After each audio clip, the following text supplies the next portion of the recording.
Welcome to Off Watch, a podcast by the Ocean Race. Welcome to Off Watch. So far in this series, we've been hearing some incredible stories from the sailors at the heart of the race, where this week we're going to be hearing from those people who are bringing us those stories live from the racetrack. Amory Ross has been an onboard reporter with many editions of the race, and he's lining up for another one. And he's also responsible for a lot of the incredible drone shots that you will know from the last edition. In this interview, he talks us through how it was that he was able to capture those moments and where luck played its part. Plus, at the end, he gave us a rundown as to what life was like being in France and how the atmosphere over there training for the next edition is something quite spectacular. If you enjoy this interview, you can leave us a like and subscribe. In the meantime, enjoy. My guest this week is somebody that many fans of the ocean race and probably fans of sailing won't know, but you will know his work. Amory Ross has been an onboard reporter with 3 editions of the ocean race, and he's lining up for a 4th. Between that, he's also been bringing us stories from the America's Cup as well as adventures from all over the world. Now, the onboard reporter is the person who's able to bring us, those of us stuck on shore, close to the reality of what it means to take on this challenge. Technically not part of the sailing team, but every wave that crashes over the boat, every boiling hot doldrums drift, every freezing cold Southern Ocean blizzard, every hardship for the sailors is exactly the same for the OBR. It's just that they've got to hold a camera instead of a rope, and they have to document everything. Amory, thank you very much for talking to me today. Thank you for having me, Niall. It's great to be here. I've watched quite a few of these, and it's always something fun, informative that comes out of it. Well, okay, good. Well, there you go. We've set the bar high straight away. The first question that I wanted to ask you was basically about that. How should we think about the OBRs, and how do you think about yourself? You've done all the miles. You've sailed through all the storms. And like I was saying in the introduction, you're not the one that's trying to make the boat go fast, but you're an integral part of the team. Do you consider yourself an ocean racer? I think to a certain degree you have to. You know, there are, through 3 campaigns, I think it's fair to say that there's no right or wrong way to do this job. There have been so many people from so many different backgrounds with so many strengths and just a variety of skill sets. But I think the one common denominator, the one constant to being good at this work is getting along with the group. You know, you have to have chemistry. You have to understand, to a certain degree at least, the sport. And that's just on a very basic level. It doesn't require, super depth by any means, but you have to understand what they're talking about, what's happening around you. Just to sort of, know the race and the race course and the people and the players. But I, to your point, I think the biggest thing that I've taken away is you're best at your job when you're able to maybe share the highs and lows, to share the experiences with those that are around you. And it gives you real insight into what they're thinking and what they're feeling. And that's, for me at least personally, has always been an important part of it. But I also think from a sailing perspective, it's good to invest in what you're doing. And I always felt like, in particular, sailors are somewhat quiet and reserved, and that's maybe more so offshore than inshore with something like the America's Cup. You know, people go sailing across oceans because they want to get away from cameras and they want to get away from the noise, and they enjoy that remoteness and maybe disconnecting a little. But I always worked really hard at what I was doing because I felt like it earned me currency to get something out of them. You know, if I was really good at managing my onboard tasks, whether it was the food or the bailing or just kind of being there as a positive influence, I had reason to get something from them. That kind of professional respect was really important. And I do think you need to be a part of the team to maximize that concept. Has there been a point where the desire to capture that shot, to kind of to get out in front of the danger and, that's an amazing moment? Have you ever had a skipper or another crew member grab you, pull you back and go, no? I'm sure there have been times. but that's the appeal of the job. You get to put yourself in those positions, and I think we've all learned sailing these boats enough times that nothing ever happens once. And so if you can go maybe halfway the first time, maybe the second time you've earned that trust and they let you go a little farther. And that in so many ways is what it's about. It's just surrounding yourself with people that thrive in that moment. And you don't want to be in a place where you can't capture it, because you're not comfortable going forward to the shrouds. But that's part of the boats too. The Volvo 70s were, by today's standards, super unique. They were beasts of a boat. I mean, it was a real V8. There was nothing covering you. The cockpit was wide open. They were really powerful and really wet. And so you had a lot of water over the deck. And I mean, water at those speeds is like concrete. That was removed a little bit with the Volvo 65s, with the coach roof and the camera. And so you had more protection. The cockpit was a lot deeper. You were kind of capturing different things. And obviously now with the IMOCA class, it's even farther gone. We're all sort of huddled under a coach roof, and the boat's going so fast that you don't even go outside until you've turned down really and slowed things down. So, but at the same time, the boat is slamming around, and you've got to be able to handle the violence on board in a different way. And so this morning, we spent a lot of time at the gym. It's mostly about flexibility and mobility, and no longer like that brute strength. And I guess full circle, your first question about, do you consider yourself an ocean racer? Am I capable of being somebody on this boat, pulling rope and doing things that require real skill? No, not at all. But you do certainly have to be able to exist and to survive in a way that allows you to do your work and to do your job. And so you're going to the gym. You're putting in physical training as well. Unfortunately, to do all this. I mean, how easy is it on the latest edition with the IMOCAs? The 70 you were saying was quite wet. The 65 took that back a bit. But hey, you ask any of the sailors who did the last edition on the 65, they described it as a wet boat. So it's, it pulled back a bit, but not by much. The IMOCAs does seem like a little bit of a step change. I wonder whether, have you had a chance to kind of think, this is how I'm going to be able to film this, or this is how I'm going to be able to tell that story? It was all the drones last time, or, whatever. Where are you really interested to kind of be and to be bringing us those moments with the IMOCAs? What's getting you excited? The whole concept of these boats is built around, sort of setting it up and sending it. And you do everything. It's all on furlers. You're inside the boat. So we've certainly, to use your words, stepped away from what we've traditionally been looking at. In my experience so far, a few transatlantics, a couple of them long ones, so much of the boat that we're now sailing is really going to test the sailor's mental capacity.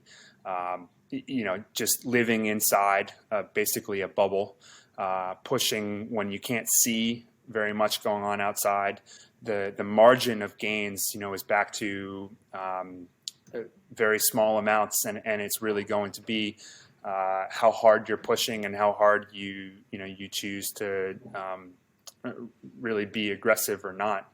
And obviously the design component is a big one, and so a lot of what the team is doing right now is focused on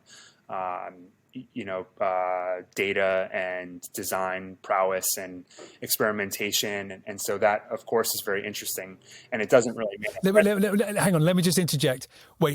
Let me just interject, because I'm always fascinated by this. So there's all this data. Obviously, at the moment, there's decisions that you can be made, or the team, as a whole, can make about whether we go down left or right with the design process.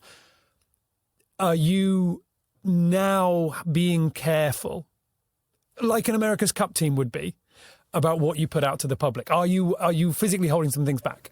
I wouldn't say holding things back. I mean, we're filming everything. Everything is being covered.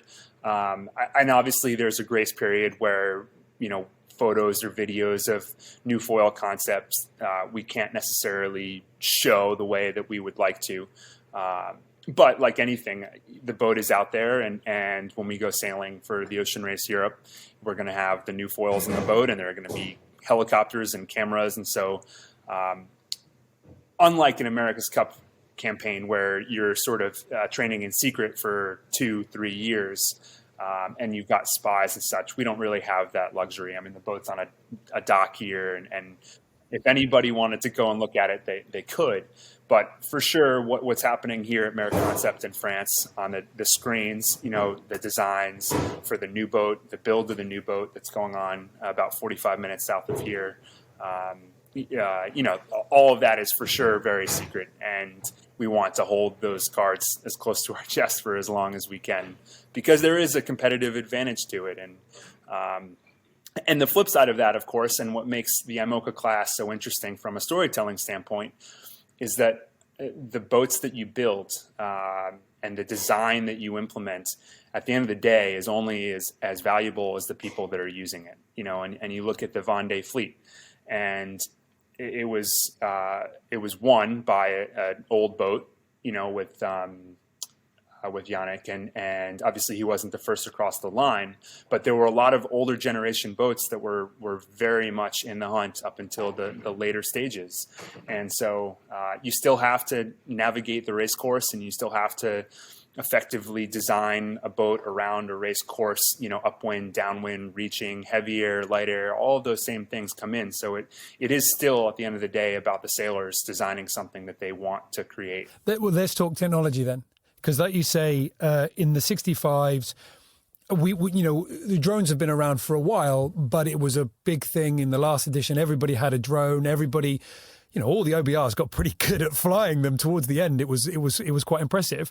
When that was introduced in the last edition, were you thinking, oh God, another bit of tech I've got to get my head around? I'm pretty good with just a point and shoot. Or were you sort of rubbing your hands together thinking, great? No, absolutely. I think anybody who gets into this sort of position finds new technology and new equipment really rewarding. And it's the same across all technology. It's not just drones. But I mean, I remember the Puma race. My schedule, my routine was more or less built around the sun and daylight. I couldn't film at night. Cameras at that point really struggled with low light. And much like the arrival of drones, cameras have gotten really good at filming at night. And when you talk to somebody, why do you come back? You've already done the race once. What about it brings you back? Are there any more stories to tell? Obviously there are, new classes and new sailors, and every race is different. But for sure, one thing that would excite anybody like myself or the other OBRs is the advances in equipment.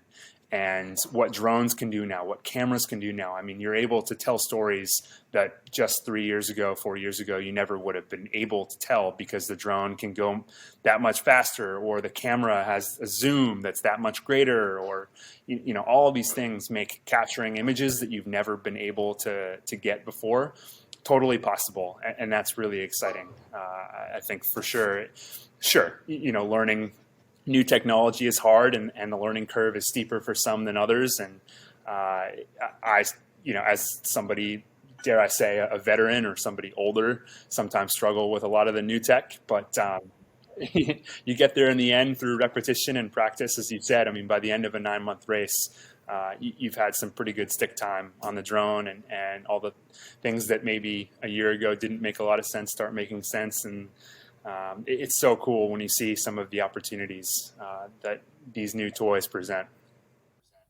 Well, did you know how far people were going to be taking the drones? Because I remember back at the start of the last edition of the race in Lisbon, and I was on board on one of the boats inshore. It was a very nice day, and we're going out. I think they were just checking out some of their latest sails, just double checking everything was all right.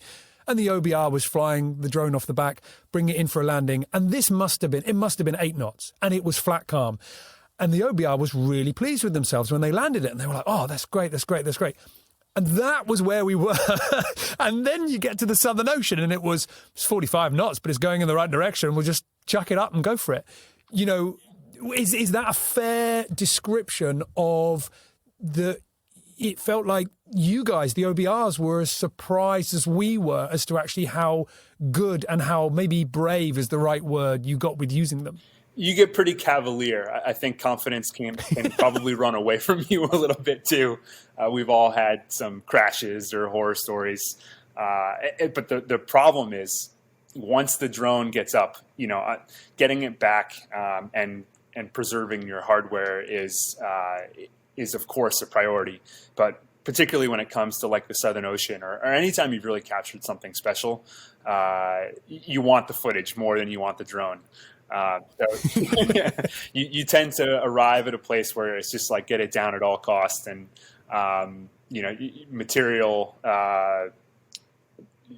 allegiances. You don't look at the thing as something that matters when all you really need is the footage inside. So launching and retrieving can get a little rough, a bit cowboy. But you're right. I mean, the progression of skill and proficiency with drones has gotten a lot better, as has the control. The ability to more precisely control the drone, and that's made a big difference too. I mean, the first, second generation DJI Phantoms were far less nuanced than the new ones with their settings and customization, and you can really dial a drone in for a boat, and that's getting like the way I would use a drone now versus the way that somebody else would use a drone, completely different. And so when you get it, the first thing you have to do is kind of work your way through all the settings and turn almost everything off. I mean, you're flying basically manually, and you slow everything down. And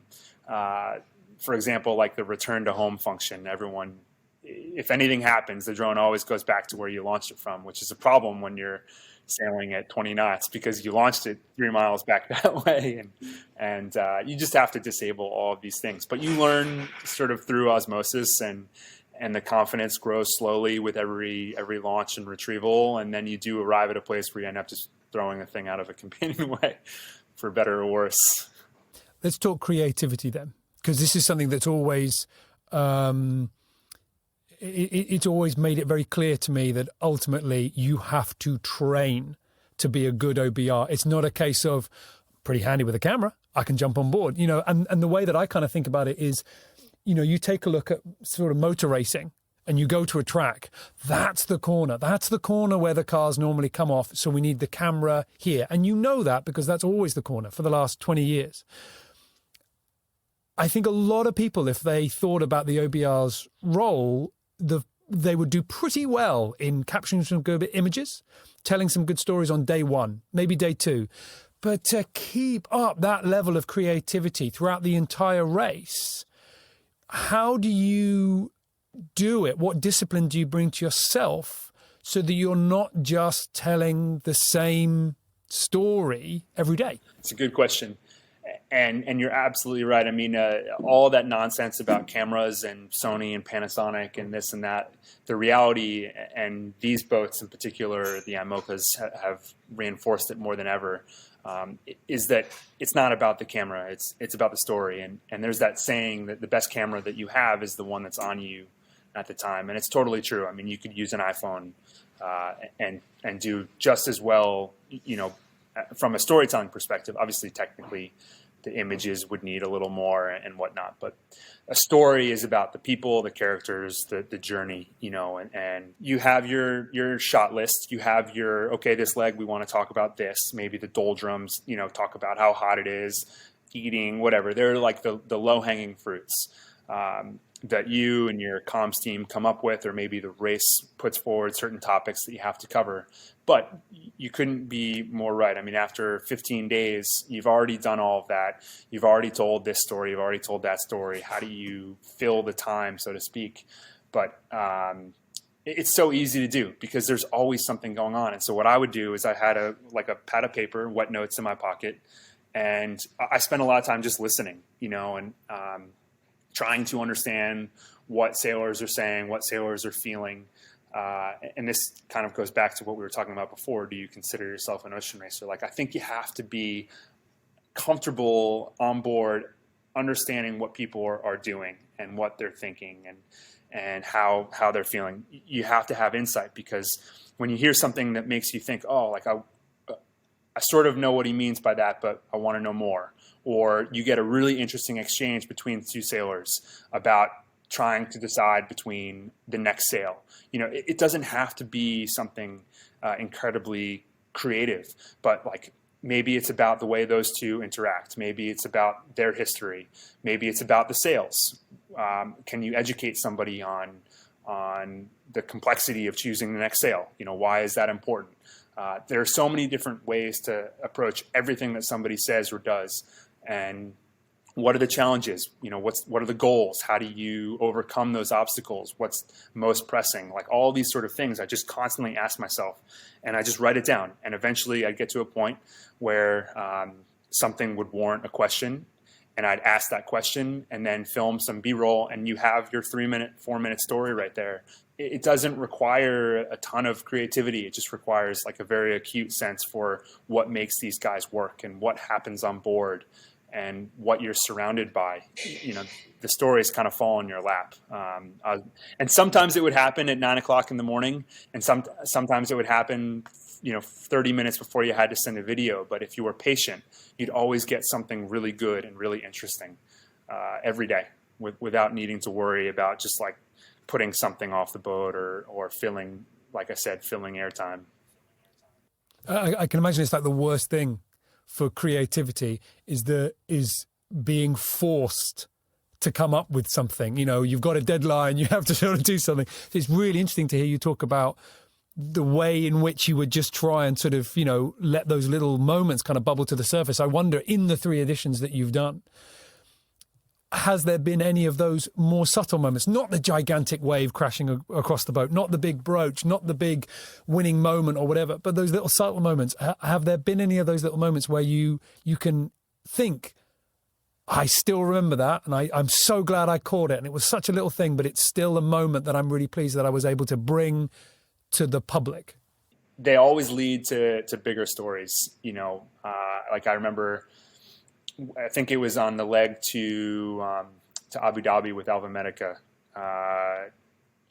We had one guy, Ryan Houston, who was particularly difficult to wake up, and he's I hope he doesn't watch this, but because I don't like calling people out by names. But I remember there was one video. I mean, he couldn't get up, and he really struggled with like the midday watch change, and that story led to a piece about watch changes. And I filmed like a 24-hour cycle with time lapses, and just trying to like encapsulate what somebody has to go through over the course of 24 hours, and why the routine, what everyone talks about being very routine, can often be so difficult. And in that instance, I think it was so hot, and nobody was sleeping, and people were getting thrown off of their routine. But that all started because Houston, I have so many videos of him just like rubbing his eyes, and he just couldn't get up. And so you start to pick up on those things, and you start to think about, well, why is he having such a hard time? What is it about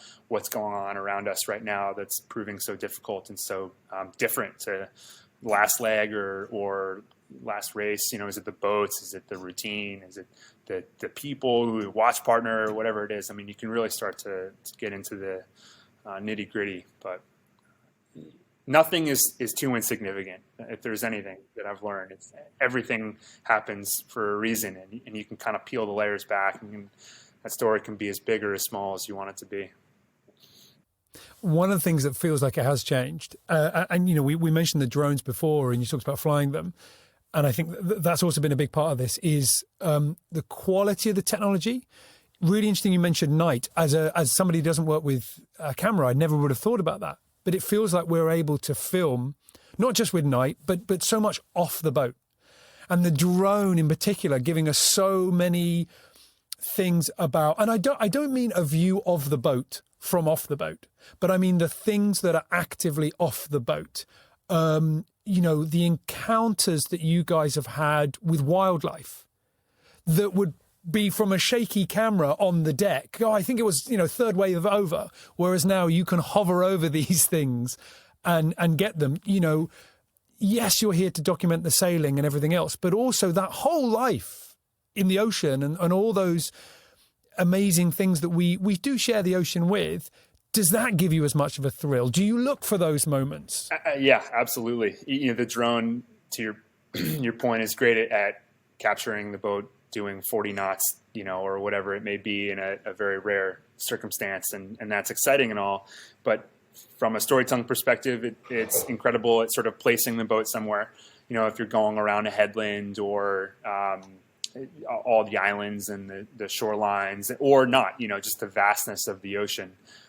There's never been a tool that has been able to sort of place a small boat in a big space as well as that view from way back there. And then, yes, 100%, the ability to capture the wildlife that we always talk about. And, you said it perfectly. When you're trying to film something into the sun and there's glare on the water and you're zooming in on this long lens and the boat's slamming around, you sort of get a splash or this or maybe a fin or something like that. It's really hard to show what we see. And the drone, I mean, the last race in particular with Vesta's 11th hour racing off of the Solomon Islands, we had an incredible feeding frenzy of whales. And I think the race itself has used it a bunch, so you're probably familiar with it. But it was incredible. You filmed the whole thing. It was like sundown. We were kind of cruising. It was really nice conditions, and Nick Dana poked his head through the hatch, and he was like, "Oh, is something happening on the water up ahead?" And hurriedly put the thing together and got it in the air with real no idea as to what we were about to see. And looking down at this boil of fish, and at the time we thought it was just fish and whales. Because that's all we could see from the deck, and I had like 4 guys looking over my shoulder at my screen in front of me, and it was incredible to watch. And then what was even cooler was later when we were back down below, pulling off the 4K footage from the card and looking at all, you could see sharks, you could see dolphin, you could see big fish like tuna, not just the little fish that the whales were going after. And to take it a step further, you're absolutely right. I mean, the chain of events that kind of kicked off regarding the species of whale, the time of year that we captured that, all the different fish that were in that community, scientists were really interested in. And there was, I think, a journal release that came out of that. You look at our responsibility now as stewards of the ocean. And I think we all love the ocean race, and we all love going back on these trips because we get to immerse ourselves with a part of this planet that is so valuable and so meaningful. And if we as storytellers have the opportunity to capture some of that and to show some of its beauty to the rest of the world, that's a huge responsibility.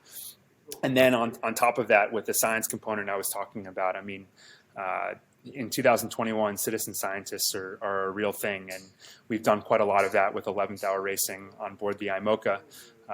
We've got, courtesy of the ocean race, we've got the water sampler pulling, ocean samples every, I think it's processing them every 5 minutes, that looks at salinity and oxygen levels and water temp.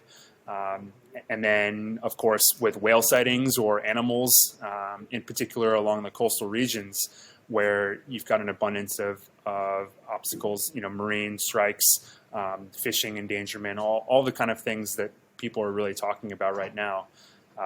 There's a real onus to be able to capture that and pass that information along to relevant authorities. And it does like I was saying, the journal report that came from that, we saw a whale. It was a rorqual whale. And I think in the end, they concluded it was a sei whale, spelled S-E-I. And it was highly unusual for it to be in that region that time of year. Little did we know we were just filming a cool sunset whale experience, but the value in something like that to other people who know a lot more about those things is real. And going back to what brings you back, I mean, that whole component of being able to do tangible good, to capture real data in the ocean now with the tools that we have at our disposal is really important. And it's of course, it's a good lesson for all of us, isn't it? And I know that 11th Hour Racing are doing a lot of this idea of, if you're out on the water and you see something, you might not know the significance of it. So if you can take a photograph, or at the very least jot it down when, where, and then, report it back. And I think that, all of us are used to going on a boat, and we've the majority of us have been lucky to see some cool sightings, maybe a nice dolphin. And all of us have that terrible, blurred, salt on the lens picture of, well, you can't quite see the dolphin because I clicked and it just jumped back in, but you can kind of see a sort of a grey thing and all the rest of it. As somebody who does have the skill, hard-earned, does have the skill to capture those moments. You mentioned that feeding frenzy, and all of us remember that. I mean, that was an amazing shot. Have you had encounters like that with dolphins and things like that? I mean, does it happen as easily for you as as I'm hoping it might? Have you had those moments where you've just been able to enjoy those that life in the ocean just moving along with you and just sort of enjoying your presence as much as you are theirs? Yeah, we're lucky in that a lot of the time we go sailing, we see things, and the shame, of course, is that over the course of these 3 races, you see less now, for sure.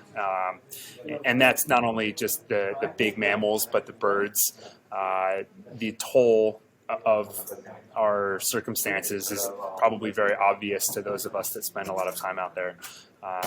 But it's one of the greatest things about what we do, is getting to see these animals in their natural habitat in the wild. And you do try and capture as much as possible, but it's not easy. We actually, on our overnighter last night, or 2 nights ago, we had a huge pot of dolphin here with us in the Bay of Biscay. And I think there's like a faction of people who laugh at those of us that get really excited and enthusiastic about dolphins and things like that in the ocean. But fortunately, the group on board this boat and we're all very excited to be with 11th Hour and the value that they bring to the sport in the ocean. And we're all equally as excited to see those kind of animals. So it's usually, particularly like a day like Sunday, everybody was up watching all the dolphins, and they're swimming around the foil, and there's still a lot of wonderful life out there to watch and observe. And as a storyteller, it's just my job to make sure that we capture as much of it as possible. But it is hard, because the other problem is you just want to watch. And my job is not to watch. My job is to film. So it's always an internal struggle with being able to use my own eyes and enjoy it for myself, and the responsibility to capture it and share it with people who aren't as lucky to be out there as we are. Well, listen, it's fascinating to hear you talk about it, and I know that you're incredibly busy. You are preparing for the Ocean Race Europe, and of course the next edition of the Ocean Race as well. I can hear that. It's morning where you are, and people are starting coming in. So I know you've got. There you go. It's right, coffee time in France. Right, I will let you. Yeah, I will let you get back to it. Keep up the good work, and it's great to hear your enthusiasm about giving us the next set of stories for the next edition. Thank you very much. Thank you very much, Niall. It's a pleasure to be here. Appreciate it. It's an amazing place where you are, isn't it? It's so cool. Concarneau, and then outside the window here, we got the castle over there, which is amazing. And then our boat that's our rig right there. So we just go out through there and straight into the Bay of Biscay, and you're in offshore conditions very quickly. It's been very good. Yeah, man. It's such it's such a nice place, and I just the atmosphere when you're down there. There's those few little sailing hotspots, aren't there, around the world where you come out. Spending a couple of days there, you're just buzzing. It's so true. Class 40s over there. We're sort of the only IMOCA sailing right now, but before the Vendée, it was just like every day you'd go out and you'd see sails everywhere, and like you said, between Port La Forêt here, Lorient, La Trinité-sur-Mer, there's just a crazy amount of activity and enthusiasm and just knowledge, for offshore sailing and racing in general is huge. It's a privilege to be surrounded by it all. The food and the wine is one thing, but the the sailing prowess is another. Yeah. Do you like, I'm really bad in those situations. I just let myself go full fanboy mode and I'm gawping at all the boats and I'm pointing out all the famous sailors. Oh, there's no question. You have to. I mean, everyone here is the same way.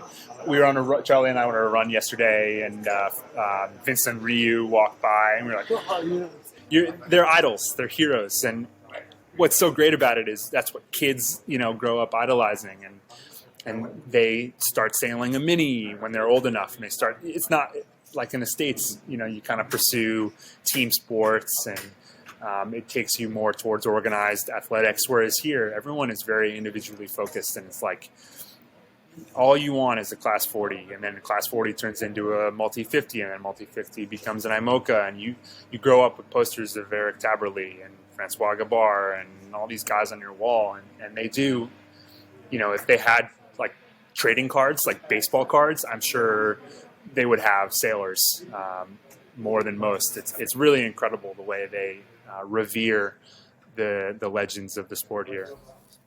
It's so bizarre compared to everywhere else in the world. And I mean, as a Brit, we don't have that. And I remember as a young lad, I did the Tour de France out of Wales, and we did it on like a student budget. I mean, there was no money, there was nothing at all. And at one point, we just ran out of food, just didn't have any food. And we pulled into this harbour. We're like, what the hell are we going to do? And we went to a shop and we said, look, we don't have any food. Is there any way that you can give us some food? And the guy said, you don't look like you're dying. I'm sorry, but I can't. And we said, oh, well, we're sailors in the Tour de France à la voile. And Tour de France à la voile. And he gave us a shopping trolley, and he said, if it goes in the shopping trolley, if it fits in the shopping trolley, you can take it for free. So, pasta and bread. But that was all we needed to say, that we're here sailors and we're sailing in this amazing race. I've had the same thing in Newport, in fairness. I've had that same feeling that, it feels like everybody this is what we do. We care about it. And it's what's made the place a great home for me to go back to, and it's also, I think the race has really enjoyed being around people that care for the participants and the staff as well. So yeah, and I just love the fact that you can't put your finger on it, but you can just feel it. You can just feel, you're like, oh, this, where this is, everyone's just really, some people like the spectacle, but these people really care for the sailing. And that's always been my thing. Is like, oh, you went a tiny bit more sheet tension. That's my thing. Conversations that are at your disposal. Yeah. You might go to dinner and sit next to Bow Becking, and you want to know something about what happened 7 races ago. Oh, I was a kid. I was watching that Whipwreck, and why did you go around there? And like, you have access to people like that, and the same is true here. Just like I was saying, I mean, you're even out for a run and you could pass somebody that, you have some memory of, or some significant feeling that you've associated with. It's just incredible. But it's the people. I think you're right. I mean, it's just kind of being immersed around the community and that wonder of like knowing who you might have a chance to talk to. Yeah. I mean, put yourself in my shoes here with doing this series. I mean, that is, do you know what I mean? Like when you say, 7 editions ago and this, that is what I get to do. There's a reason I'm always happy being behind the camera, and it's because I know I'm not nearly as interesting as 99% of the other people that you have on the show. So that's not what I meant. Thank you for entertaining my 1%. We hope you enjoyed this episode, and keep an eye open on our social media channels where we'll be announcing our future guests, and you can submit the questions that you want to get answers to. If you enjoyed this, then subscribe for many more, and we'll see you in the future.